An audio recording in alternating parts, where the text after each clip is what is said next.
इब्रानियों 11 अध्याय 10 वचन मैं पढ़ता हूँ। क्योंकि वह उस स्थिर नींव वाले नगर की बाट जोहता था जिसका रचने वाला और बनाने वाला परमेश्वर है। प्रभु अपने वचन के पढ़े जाने पर आशीष दे। प्रार्थना करेंगे।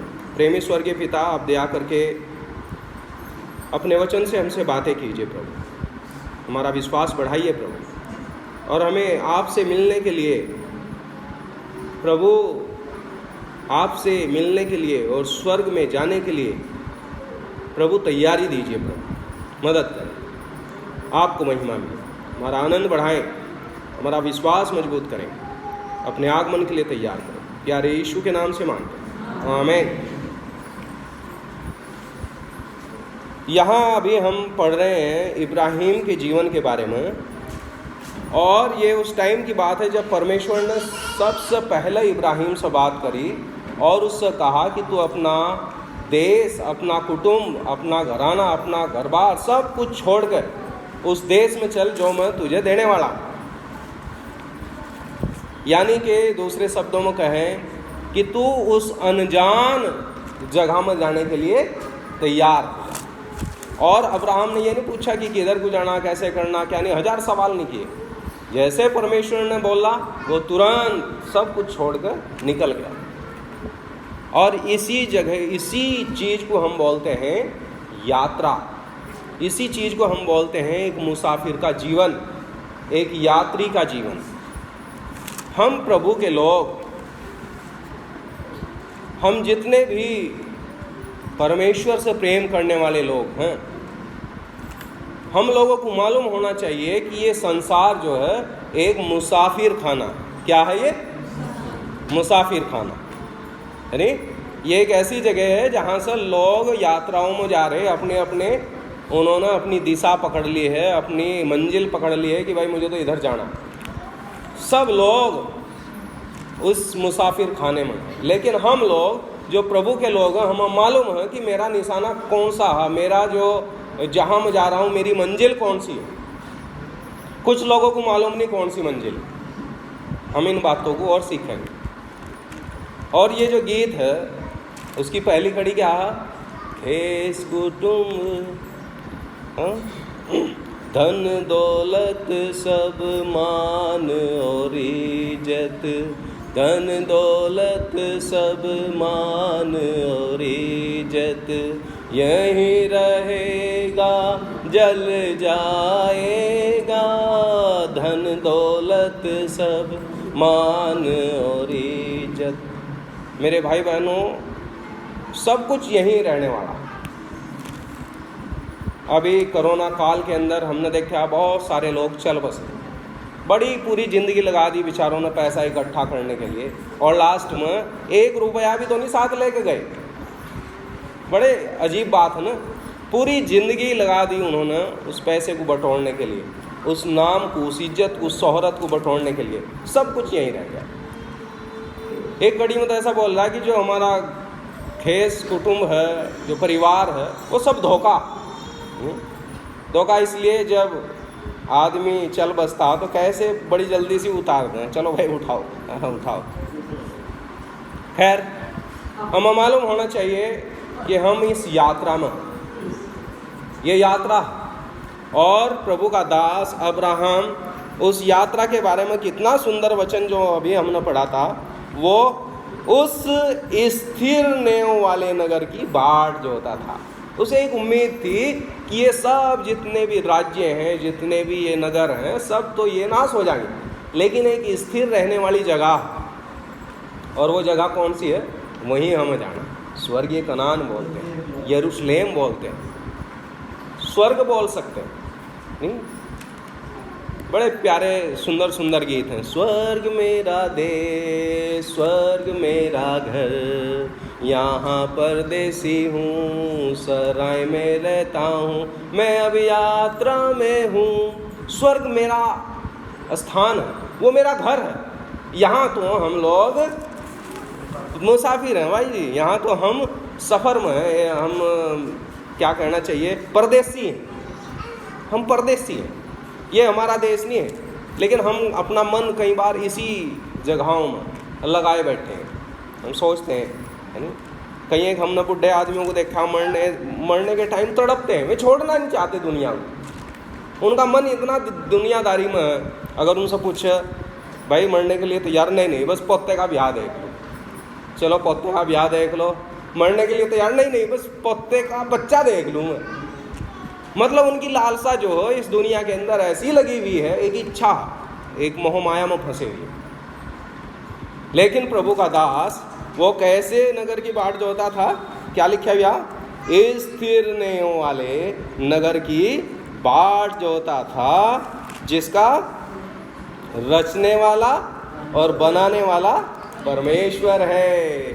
देखो क्या ही सौभाग्यशाली वो जगह है, क्या ही अद्भुत, क्या ही महिमित वो जगह, जिसका बनाने वाला कौन है? स्वयं परमेश्वर। प्रभु यीशु मसीह ने क्या कहा बताओ जब जा रहे थे?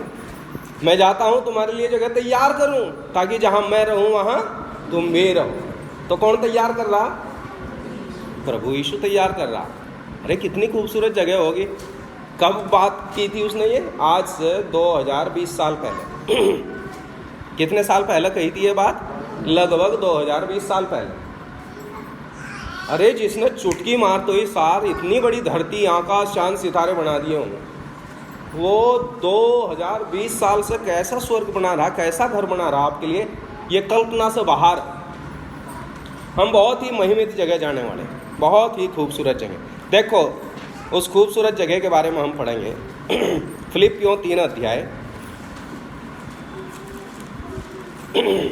फिलिपियों 3:20। फिलिपियों उसका 3 अध्याय और 20 वचन में पढ़ूंगा, सब ध्यान से सुनिएगा।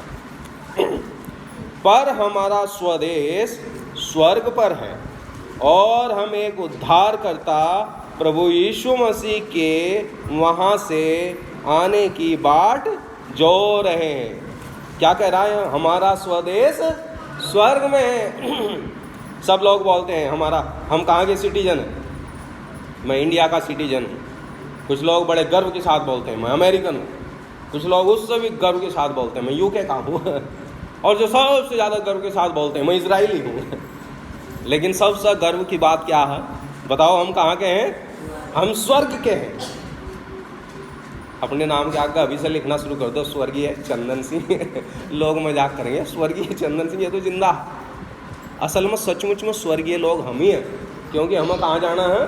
स्वर्ग में जाना नहीं। स्वर्ग हमारा देश है, स्वर्ग हमारा घर है। जिसे इस बात के ऊपर यकीन नहीं है तो वो अभी यहाँ मुसाफिर खाने में, इस सराय में अभी वो भटका हुआ।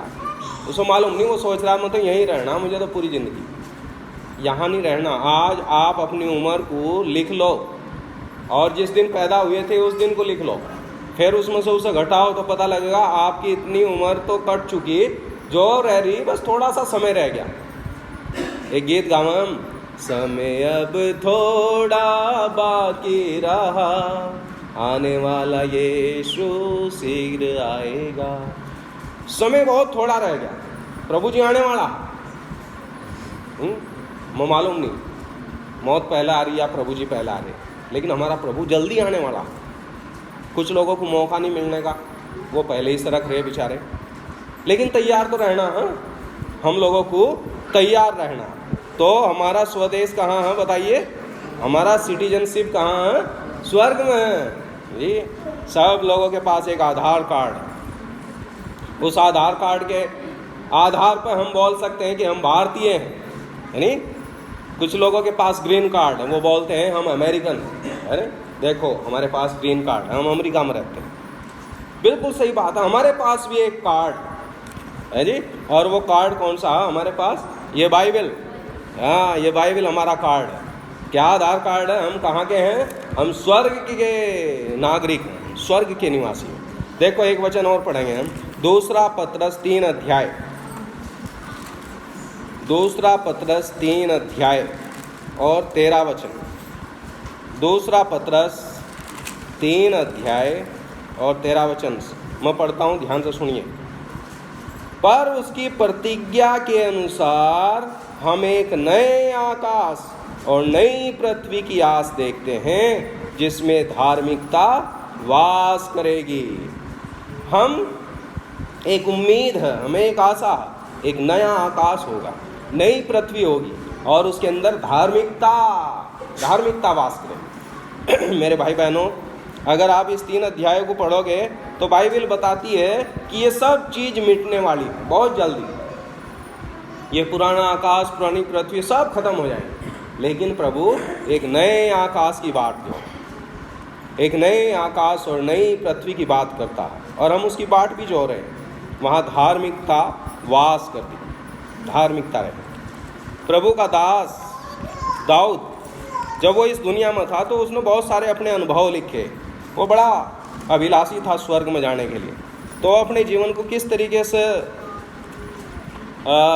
विचार करता है। देखो, पढ़ो भजन संहिता उसका 39 अध्याय, भजन 39 और उसका 12 वचन। भजन 39 और उसका 12 वचन। आप बताना उसका क्या अनुभव। मैं पढ़ रहा हूँ। हे यहोवा, मेरी प्रार्थना सुन और मेरी दुहाई पर कान लगा। मेरा रोना सुनकर शांत न रहे, क्योंकि मैं तेरे संग एक परदेसी यात्री के समान रहता हूँ और अपने सब पुरखों के समान परदेसी हूँ। क्या अनुभव है उसका? मैं एक परदेसी के समान रहता हूँ। ये दाऊद जो राजा था, ये वो दाऊद जो महान राजा था इजराइल, वो कहता मैं तो एक परदेसी के समान रहता हूँ, एक मुसाफिर के समान रहता हूँ। मेरे भाई बहनों, आपका और मेरा जीवन एक मुसाफिर के समान होना चाहिए। मेरा एक दोस्त है, दिल्ली में रहता, तो वो किराए के मकान में रहता, भाड़े के मकान में। तो मैं उससे बोल रहा था एक दिन, भाई आप कभी यहाँ से निकल जाओ तो उस कमरे में, उसमें से उधर। तो मुझे कह रहे कि चंदन भाई, यही तो मुझे याद दिलाती है कि मैं एक मुसाफिर हूँ। मेरा चिरस्थायी जीवन, मेरा कोई परमानेंट घर नहीं है यहाँ। तो मुझे याद रहता है जब मैं इधर से उधर बदलता रहता हूँ। बहुत अच्छी बात है। उसे मालूम है कि जिस तरीके से मैं यहाँ से सामान लेकर दूसरे में से तीसरे में जाता रहूँ, इसी तरीक़े से मुझे इस दुनिया को छोड़कर जाना। देखो कैसा अनुभव था इस दाऊद का। 17 अध्याय 17 का 15,